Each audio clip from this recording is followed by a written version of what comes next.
नमस्कार, mission genius mind से संजीव मलिक। दोस्तों, हमारे इस वीडियो का टॉपिक है पैसा चाहिए तो पैसा बांटो और प्रेम चाहिए तो प्रेम बांटो। इस बात को बड़े अच्छे से मैंने पास्ट लाइफ की अनेक अनेक यात्राओं में जाना, समझा कि अगर आपके जीवन में पैसा है तो पैसा बांटिए। बांटिए का मतलब यह है कि ज्यादा से ज्यादा उसका उपयोग कीजिए जन कल्याण के लिए, औरों की भलाई के लिए। कुदरत आपको हजारों हजारों चांस देती है कि आप इस पैसे का सदुपयोग कर पाएं, जन कल्याण के लिए आप इसका उपयोग कर पाएं। जरूर कीजिए। जिन्होंने बांटा उन्हीं ने पाया, और जिसने कंजूसी करी, जिसने नहीं दिया उसको नहीं मिला, डेफिनेटली नहीं मिला।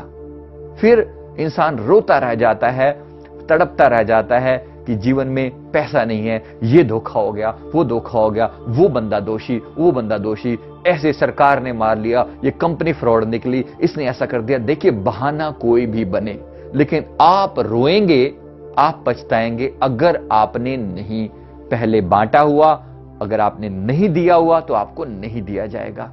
और अगर देकर किसी के साथ धोखे से किसी का छीना तो आपसे भी छीन लिया जाएगा। यही बेस प्रिंसिपल है। आज अगर आपके पास लगाने को है तो इंतजार मत कीजिए कि मेरे मरने के बाद मेरे बच्चे, मेरे पोते कमाएंगे या खाएंगे या इसका उपयोग करेंगे। अपने ही हाथों से जितना हो सके चलते फिरते इसी संसार के अंदर देखिए, परमात्मा आपका भविष्य को अगर हम परमात्मा पर कुछ देर के लिए छोड़ दें तो थोड़ा बहुत बचाएं भी सही। ऐसा नहीं है कि बचत नहीं करनी, जरूर करनी है, उपयोग भी करना है, थोड़ी बचत भी करनी है, लेकिन एट द सेम टाइम उसको बांटना भी है। 10% हमारे शास्त्रों में प्रोविजन लिखा है। दसवंध जो है, गुरुवाणी में भी इसका जिक्र आता है कि दसवंध जो है हम अपने गुरु के लेखे लगाएं या जन कल्याण के कार्य में लगाएं। 1/10 पार्ट ऑफ योर इनकम, जहां से भी 100 रुपए आए, 10 रुपए निकालकर अलग कर दिए और इसको जन कल्याण में लगाया, लोगों की भलाई में लगाया। किसी भी तरीके से अगर आप मन में संकल्प रखोगे तो आपके पास 1000 रास्ते खुल जाएंगे। किसी तरीके से भी लोगों को दोगे, यही पैसा लौट लौट के मल्टीप्लाई होकर आएगा। लेकिन आप इस इरादे से मत देना कि मैं दे रहा हूं तो परमात्मा मुझे मल्टीप्लाई करके देगा।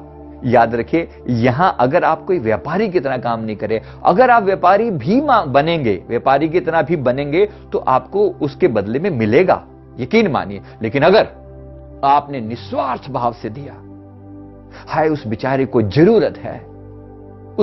जरूरत है, अरे मुझे मिले ना मिले कोई फर्क नहीं पड़ता, इसको तो मैं दे दूं।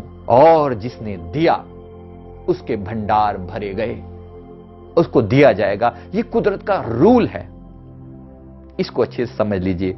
स्वार्थ भाव से भी अगर आप देंगे ना तो स्वार्थ भी पूरा होगा। पैसा दिया तो वो मल्टीप्लाई होकर मिलेगा, लेकिन अगर निस्वार्थ भाव से दिया तो वो अनंत अनंत गुना हो जाएगा और आपका कल्याण भी होगा, आपकी आत्मा का भी कल्याण होगा और आपको पैसा भी मिलेगा। ये बात को अच्छे से समझिए।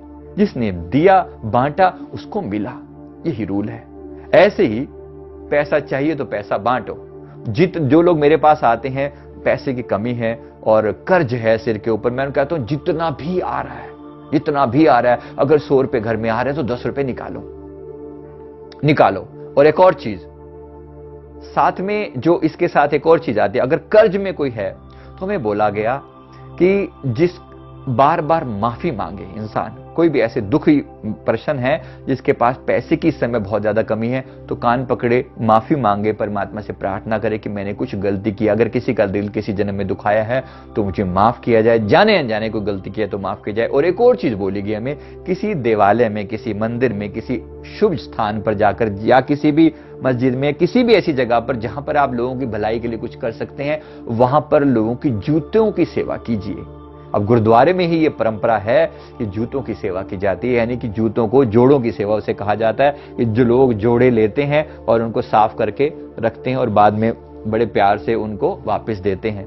ये जो सेवा है उसमें कहा गया, हमें यूनिवर्स की तरफ से जो मैसेज आया तो उसमें हमें क्लियर कट बोला गया कि अगर कोई पैसे की वजह से परेशान है तो उसको बोलो कि ये उपाय है इससे मुक्ति पाने का, कि आप घर परिवार आप भी सेवा करें, जोड़ों की सेवा किसी गुरुद्वारे में जाकर। घर परिवार भी करे, कुछ लोग अगर और भी लोग कर सकते हैं तो करें। हमें यह बोला गया कि 21 दिन अगर आप ऐसा करते हैं तो 21 दिन में आपके रास्ते खुल जाएंगे। तो आप सभी के लिए ये मैसेज मैं कन्वे कर रहा हूं, यूनिवर्स की तरफ से जो आया था, इसको जरूर स्प्रेड करें और आप पैसे की जो मुसीबत से आप मुक्त हो पाएंगे। और दूसरा मैंने जो पॉइंट बोला, प्रेम चाहिए तो प्रेम बांटिए, बिल्कुल वैसी ही चीज है। आपके जीवन में प्रेम की कमी हो सकती है, लेकिन जब आप किसी को प्रेम देते हैं तो आप अपने अंदर आपकी कमी को परमात्मा पूरा कर देता है। कुदरत कभी भी खाली स्थान को बर्दाश्त नहीं करती।